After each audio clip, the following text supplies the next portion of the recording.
Hey everybody, what's going on? Slack, I'm back. uh, I got everything all done on the bike as far as that step goes. Got the shocks all upgraded. And you'll see when I get all this crap loaded on here. I'm going to do something a little different today. Um, I'm going to try to explain to you a little bit of what I'm going to do on the ride instead of I'm just trying to capture like all the parts of it in the beginning and trying to get like what I have to do to get ready. I'm pretty pumped to every day I get more excited. I talk to my nephew. We go back and forth on what direction we're heading, and really it's just going to be huge. Like I feel like Indiana Jones do something crazy. Even though, tons of people do this all the time. I've always had a kind of a, hope to go up there. Long motorcycle rides just are so fun to me. If you've never done it before, it's pretty cool. The best way I can equate it is like when I was a kid in my old neighborhood. It was different when I was growing up. You kind of were able to go on your bicycle and stuff, and you could just take off and do something fun for the day. And you would get with all your buddies and you would go find out like where everybody was. Like you see a lot of stuff online where you knew where your friends were because you knew where you just go to out to different houses that your buddies lived at, and all the bicycles would be loaded up in front of their house. That's why you knew they were there. So you knew like you could meet up with them, and then like, man, we're gonna have a good day. We're gonna go for a ride. And we didn't have nothing either. You might have had a coupon left over from Christmas for free Coke at McDonald's or free fry or something. And that's pretty much what you and your buddies were living on. Like you may get like somebody scratched together $1 or $2, or you had some bottles and you went and traded them in, and you would have like the best day. And those are some of the coolest memories that I have. So I'm just trying to relive some of those things like from when I was a kid. And I get on my bicycle and like I think back to some of the distances that I used to cover on my bicycle as literally less than 10 years old.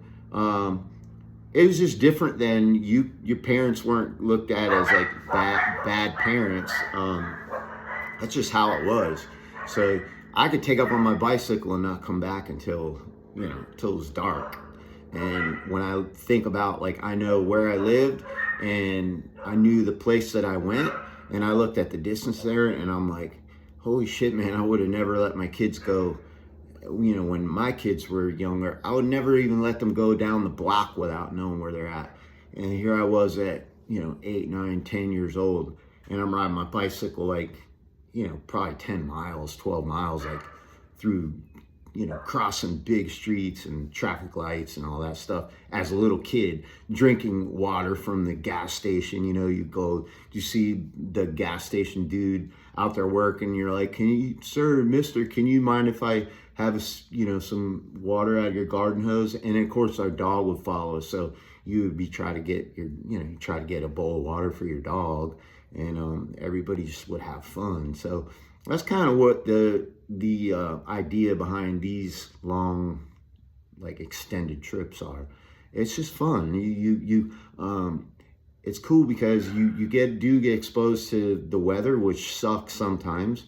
You get hit with like all the way from like super hot. I've been through like Iowa, like Nebraska and stuff, super windy. You get blown all over the road. I was on the side of the road in Nebraska one time, and had a couple of friends with me. We stopped. We wanted to get a picture in front of the sign, and I'm trying to wonder, what's all this? Why is there corn all over there? Obviously, we're in cornfields, but like, how come there's corn on the road? Like, what the hell?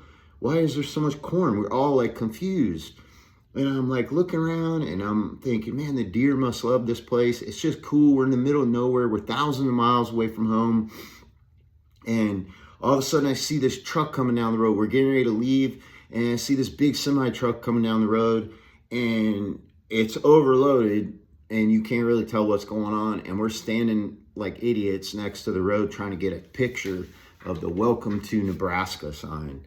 And all of a sudden, as this truck passes us by, man, we get blasted like we got shot with rock salt. It was corn. There were giant tractor trailers overloaded with corn, and it felt like they shot rock salt at us, like out of a shotgun.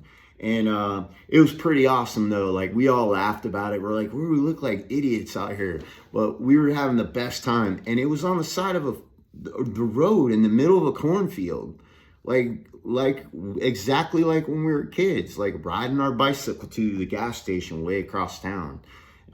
That, you know, just to do it. And we didn't have any specific area. It was just cool. And I like stupid things like that stick out in my head. So that's kind of what I like to aim for. I've been hit with heat in Nebraska, winds in the Midwest, roads where like literally you won't have any services for almost 100 miles. So I think that's where I'm kind of aiming for. I want to get up to a place that I've never been. I've never seen this area. I've never seen Alaska. I've always heard about it, seen it on TV. It's just really the feeling of exploring and seeing all the different things for yourself. And sometimes you get stuck in shitty situations. I got stuck in Valley of the Gods one time, and I don't know if my friends would see this. Well, I call them my friends because they help me. But they have YouTube and like they're all over the world. They go all over. They've been to New Zealand and like all over the place. And these guys are super cool. Well, I was stuck down in the bottom like an idiot. I wanted to get closer to the water. I'm always trying to go to the water. And I rode this motorcycle fully loaded down this embankment because, it's off-road and stuff. You know, I could go where I want. Well, I got down there and I got a bunch of cool pictures. I'm down near this Russian River and stuff, and it was super cool. And all right, man, now it's time to go. I left the Valley of the Gods campground. I'm heading towards Colorado. I get on my bike. I start to like try to ascend out of this valley and get up this hill, and it's soft. It's softer than what I thought. I'm getting stuck. My wheel's spinning. Well, I have traction control on this, and I hadn't figured out how to turn it all the way off. So I'm burning into this thing, and the clutch, everything's getting hot. I'm going, holy shit, man, I'm stuck down in this thing, and the road's up over my head. I need to get out of here. I'm alone. I don't know what's going on. Why is my bike not moving? Why did it shut off? Why is the clutch slipping? It got to the point where I let the clutch out and literally nothing would happen. And the bike's running. I was kind of, for lack of a better term, shitting my pants there going, man, this is going to cost me a lot. I'm stuck. And here comes these dudes on these badass bikes, man. And they were riding by, and they're on like souped up, like not even dual sports. They're like adventure bikes, but these guys are geared up. You knew what they were doing. So I'm like all by myself, and I'm jumping up and down, yelling at them. Hey, of course, the people out there are so cool, man. They're always wanting to help you, and you can't leave somebody in the middle of nowhere. And I wouldn't do that to somebody. Well, those guys were the same. They stopped. They came down there, and we figured it out, and it was pretty embarrassing. Basically, what I did was I put new clutch levers on here because I thought it would look cool, and my clutch and my brake levers, and I tightened my clutch down so much, thinking, oh, I don't want any play in this. Well, it's free play on a clutch, and it's made so that your clutch will basically have a little bit of slack and adjust in it. And the guys basically looked it over, and I think what was happening was I was getting a little panicked over what was happening, and I was stuck, and I was by myself, and I forgot to check my clutch free play. So basically all he did was twist the clutch cable a little bit, adjust it at the top, adjust it at the bottom, and he goes, all right, give that a try. I'm like, there's no way this is gonna work. And his name was Simon, and my other friend, Randy. And I adjusted the clutch. And in the back of my head, I'm like, this isn't going to work. And I did it. Lo and behold, I let the clutch out and the fucking thing starts going, man. I was so embarrassed. And they were so cool. They told me, don't worry about it, man. You get your bike to the top. They unloaded everything off the back. I had like 100 pounds of stuff on the back. They're like, you just ride your bike up to the top. We'll carry your stuff. I'm like, I'm not having it. So, okay, I ride my bike to the top. I get up there. I start running back. And they're already carrying my stuff up the top. They get my stuff up to the top. I was like, man, I owe you guys so much. Like, I want to buy you a beer, like whatever. And okay, man, maybe one day we'll run into each other. I see them. I'm friends now on like Instagram and stuff. And they ride all over the country and all over the world, really. So I love seeing them, and I see all their stuff, and I want to do what they're doing too. So anyway, that's the kind of people you run into, and they helped me and they got me out of there. And hey, you know what? I had a little embarrassment, big old chunk of embarrassment pie.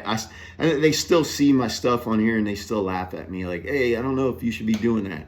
So whatever, you can't hurt my feelings. So I am now trying to explain to you what the purpose of the trip is, and that's what I'm going to do. I'm going to just go, and I want to see some cool stuff, and I want to take you along for the ride.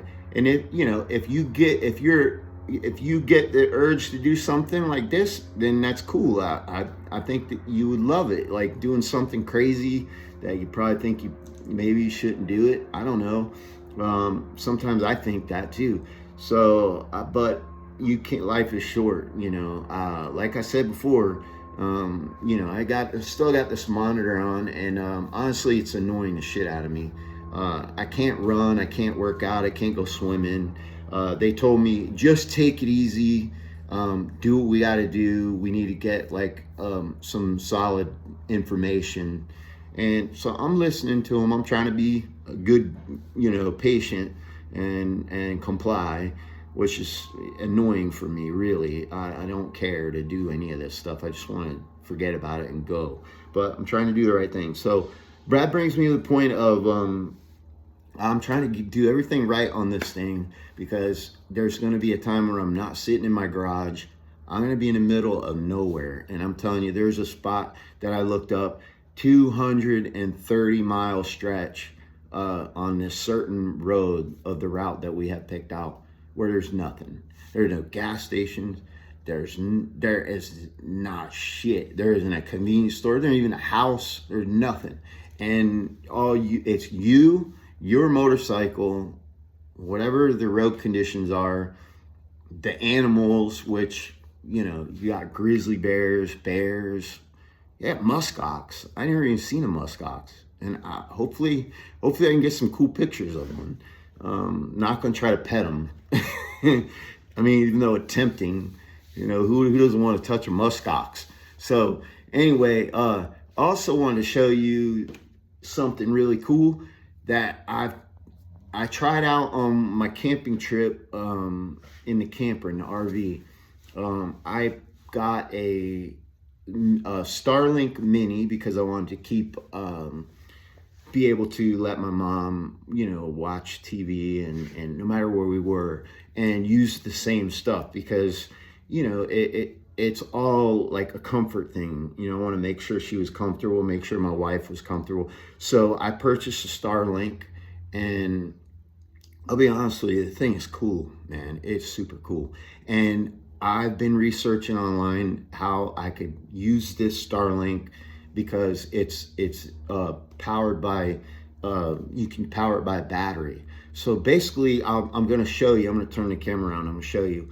I'm going to do my best, like when I get going and I'm in the middle of, no services, no cell phone, no nothing. I'm going to do some live streaming, and I would like to take you guys along and show you, and maybe answer questions while I'm there. And I'll have tons of questions myself. Like, I'll be able to see new stuff, and I'll have new stuff to tell you about. But this is what I plan on using. This is a Starlink here. It's warmed up too. I could feel it because I got plugged in. Because it looks like a paper, but this thing I'm carrying in my hand, I'm holding in my hand. This is the whole thing. If you look, it's powered on right now. I got it plugged in. There's there's a small light right there. Right now it's searching for a satellite, but this is the whole antenna, and inside of this antenna is everything. The router, like for Wi-Fi, and I can tell you, my friends will attest to this. I am not a computer guy. I'm lucky to get on there and be able to open the windows and all that shit. It's embarrassing, but whatever. I'm more of a tool. I like messing with stuff. I hate computer. I hate being on the screens and stuff like I am here. But this is going to be fun. So this is the whole antenna right here. This whole thing right here. This cable right here is what's powering this antenna. And this is a power station I researched that a backpack guy, so in case you want to see it, it is called the Energy Cube. Supposedly the guy said that he backpacked with it. I'm taking these guys' word for it too. So I'm going to try it here at home a couple times. But supposedly the guy that used this, he streamed and went online and whatever he did, whatever he wanted to do, and the maximum that it would take up would be 40 watts. And that's like doing crazy stuff, not like just talking and I don't know, streaming. But I'm just gonna use it a little bit each day, like when I'm in the super remote areas. And the whole thing is gonna pack down to basically this pack right here. So I thought that was pretty cool, man. And I think it's worth taking along because it's just cool to be able to maybe bullshit with you guys on here, and be like, hello, I got stuff on me right now, and what am I gonna do if I'm gonna have I'm thinking I'm gonna get one of those Garmin InReach things, so that in case something stupid happened, I'm sitting on the side of the road flopping around like a fish, maybe I'll have enough strength to hit a button to tell them to come get me. So I'm gonna probably have something like that. But other than that though, I'm gonna have this thing not only for entertainment, and if I'm in the middle of nowhere, I could still go on here. If I'm laying in a tent, I could look at my phone and stuff and let my wife know I'm okay, let my mom know I'm okay, check in with my daughter or whatever, and just to, I don't know, just have fun. And that's kind of what it is, just a gadget, but it could be a link, life-saving link too. So I'm kind of looking at it that. So basically, it's like I showed you, it all packs up into this little pack right here. So my opinion is why not? I'm going to take it with me.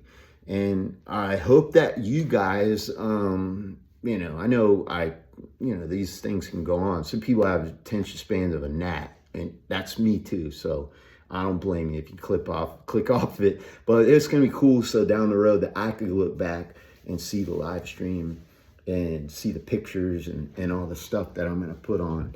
So anyway, that's kind of what I'm doing today. Today, I'm actually going to start working more on this, but I figured it would be kind of fun to talk about the whole trip and talk about how I'm going to maybe try to take you guys with me, but right now, I got my shocks all squared away and I'm super happy with it. I feel like it's going to carry the weight a lot better because, like I said, I've done 3 trips so far. Each trip has been a minimum of 6,000 miles. And the biggest thing I noticed was all the weight and all the crap that I carry. I'm going to try to narrow it down some, but honestly, I feel comfortable with what I have, and I've done enough trips that I've narrowed it down pretty low. I think I carry sometimes too much clothes. you know, who the hell cares what you smell like and stuff. You're in the middle of nowhere and you're by yourself. You know, you can wash clothes when you get to a hotel. So I'm going to try to narrow it down a little bit and maybe lighten up some of the tools. But for the most part, I think I got narrowed down pretty good. You got to have coffee. You got to have food, you know, snacks. Maybe I'll try to lighten my cooler up, some of the stuff I carry. But so far, I think I'm kind of like, I'm set on what I'm going to carry. And then I'll go over soon like a whole thing of like what I'm carrying, and what I'm having in my boxes and stuff. But for now, I'm going to get started on this. I'm going to need to start doing the valves, the valve adjustment. Wish me luck, because it's going to get pretty deep and I'm going to start cracking shit open on the engine. And like I said, I got to learn this stuff, because I don't want to be out somewhere. I can't call the Honda shop. I can call my buddy Fast Eddie and have him talk me through stuff, but that's about all you can do. And he'll probably be laughing at me, knowing me, because I've called him before on Mountaintop before, going, hey man, this thing is doing stupid shit, man. And so he's laughed at me, hey, try this, try that. But I don't want to be in that spot. I want to kind of know what's going on with this thing. So here's a little more to getting to know my bike and doing some more of this. And I'll show you some of the stuff along the way. So anyway, if you made it this far, kudos to you for listening to me bullshit the whole time. So hopefully, when I get going, you guys get to come along with me and I'll show you some more. Well, we're not leaving until June, so we got a little ways to go. But I got a lot of work to do, so I'm going to let you go. All right, I'll see you in a little bit.